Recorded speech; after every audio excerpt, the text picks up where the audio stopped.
Namaskaram. I'm Dr. Nisha and Jacob from Career Guidance at the Roles and Counseling Cell, Alapura.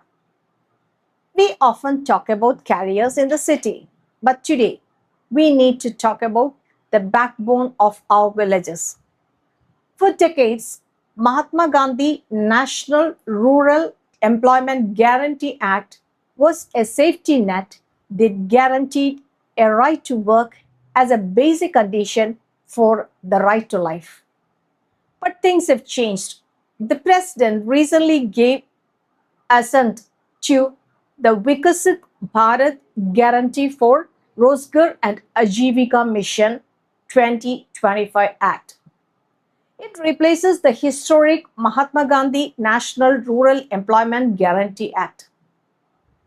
Is this a step forward or, as our author suggests, a death knell for rural security? Let's explore. Our author today is Professor Rajendran Narayanan from Azim Premji University, Bengaluru, who is not just an academic, he is closely associated with LifeTech India, an organization which tracks how technology and policy intersect in rural development. Professor Rajendran has spent years analyzing how wage payments and digital initiatives affects the poorest workers, giving him a unique perspective on these legislative shifts. First, we must acknowledge that Mahatma Gandhi National Rural Employment Guarantee Act achieved. It was not just a scheme, it was a legal right. It increased rural incomes, reduced poverty, and even boosted school enrollment. Women's participation was consistently around 58%, providing them with financial independence. Despite its success, it faced chronic underfunding, wage delays, and opaque technocratic initiatives like photo based attendance apps that created a gap between the workers and the state. The author argues that the new act, the Vikasit Bharat Guarantee for Rosker and Ajivika Mission 2025 Act, fundamentally changes the DNA of job guarantees. Mahatma Gandhi National Rural Employment Guarantee Act was demand driven. If you asked for work, the state had to provide it. The new act is command driven, giving the union government arbitrary powers to decide where and how work happens. The 125-day red herring. The new act claims to provide 125 days of work per year, but the author calls this a distraction as the current average is only around 50 days due to funding constraints.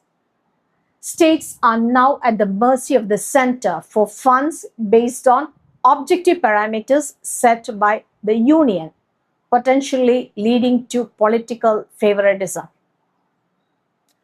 There is a deeper social concern here, the 60-day gap. A new provision allows the government to not provide any employment for 60 days during the agricultural season. This could trap landless laborers in cycles of debt to local landlords. The author warns that the new act attempts to legally pit farmers against laborers, undermining the local autonomy ideas of Mahatma Gandhi and the rights based empowerment vision of Dr. B.R. Ambedkar. As we wrap up, let's look at why Professor Rajendran Narayanan's critique is important. Social security is not just for others. A stable rural economy prevents forced migration and distress in our cities. When rural rights are diluted, the entire economic fabric of the country weakens. This is also a lesson in policy and rights. It shows how a hard won legal right can be transformed back into a discretionary government scheme. Stay vigilant about how laws are drafted.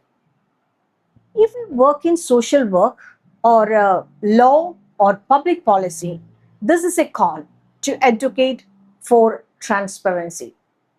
We must ensure that technology is the one used in attendance apps, it's used to empower workers and not to exclude them. In the words of the author, we are seeing a slow poisoning of the decade long system. It's up to us to keep the conversation live. I'm Dr. Nisha and Jacob from Career Guidance and Adolescent Counseling Cell, Alapura. See you in the next.